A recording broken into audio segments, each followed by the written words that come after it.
Alright guys, welcome back to this channel. As expected, Edo results are coming in. In fact, the RF has recorded almost 90% of the results across the polling units in Edo State.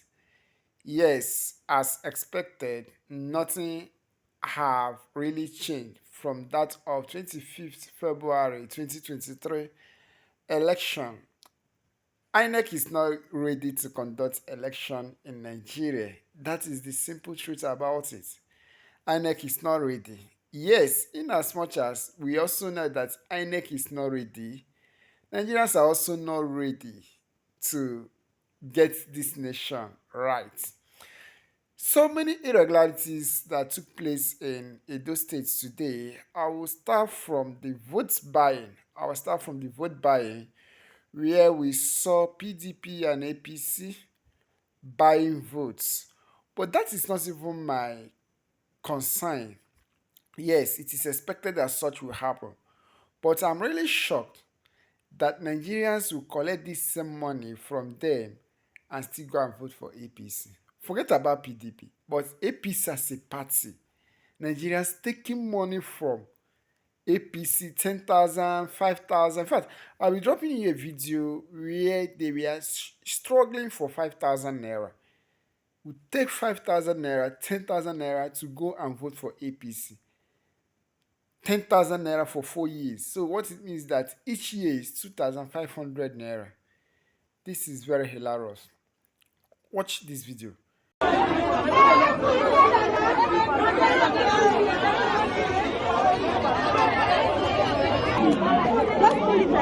Unit 5, they will give you your money.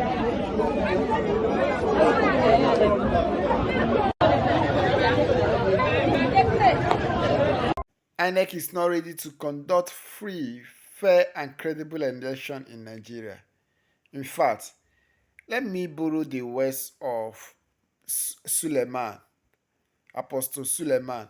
INEC should register themselves as a political party. Despite all the things that happen in Edo State today, INEC Reg, the cousin of Yeson Wike, has the infantry to come on national television to comment this sham election. Yes. What's your assessment so far with the election day activity today? Yes. My assessment is that we have 92%. We had some hitches. Some areas did not start early, and that was why the commission, in their wisdom, extended the voting period to allow every voters to vote. So I thank the commission for doing that, for being wise to take that decision. I commend the chairman and the members of the commission for taking that decision. So far, nobody has been defranchised. That is what is important. And the election has been peaceful. When we met the security agencies, they promised us that they will be professional. To the best of my knowledge,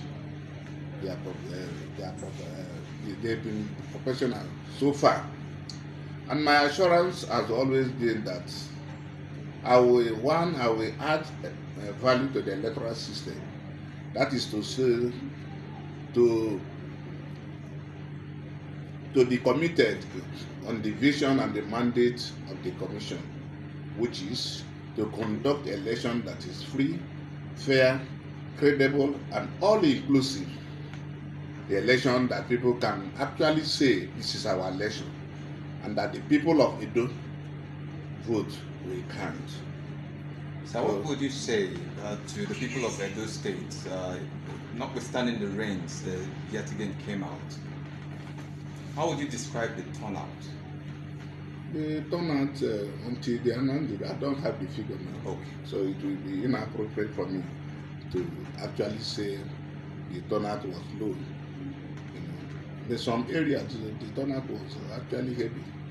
But you can question God. You can question God that there was rain today. That is one thing we cannot control. But everything worked for good for those who believe. We don't know why the rain decided to fall today. But the most important thing is that those people who are serious, to vote, they voted. There was no problem of Viva did not capture me, this, that, all of them, especially the candidates. All of them voted. And all of them are commending INEC. You can hear from the right from the PDP candidate, the ADPC candidate, Labour candidate. You can hear from them. They're so happy with the system. So far, we're on course. So far.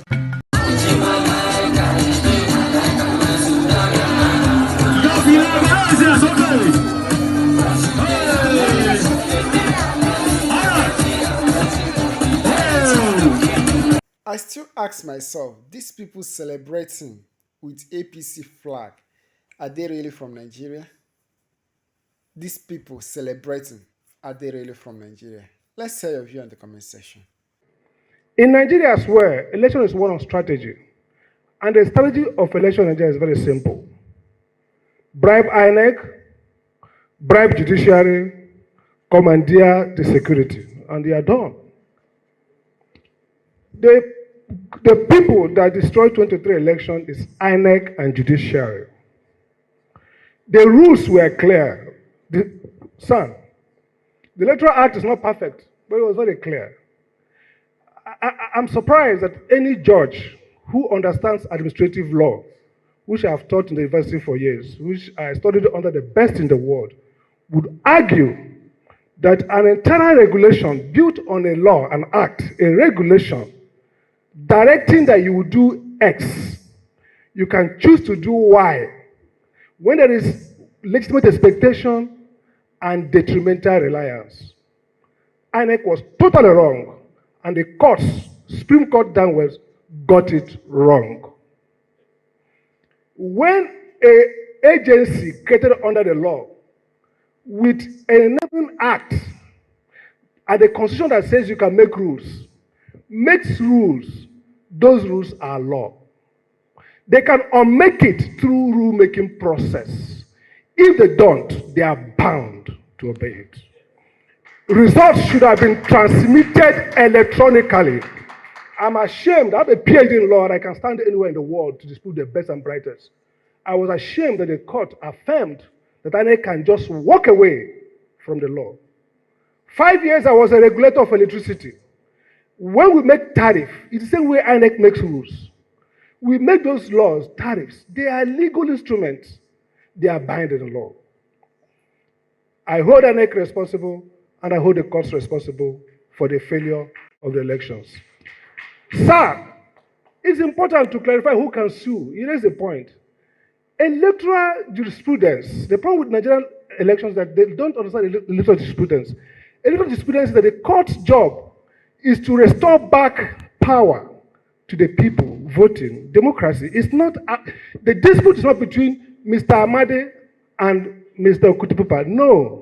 It's about the people's right to elect their leader. Therefore, we shouldn't be saying that only persons who contested and who could have won could file electoral petition. No. Citizens who voted have a right to go to court and say that the process was faulty. Look at the US jurisprudence. All the cases that went to court in 2020, I guess, were mostly by civil society groups and voters. That should change. Now, what does it take to nullify election? I always wonder why judges feel that what they call substantive justice, substantive compliance.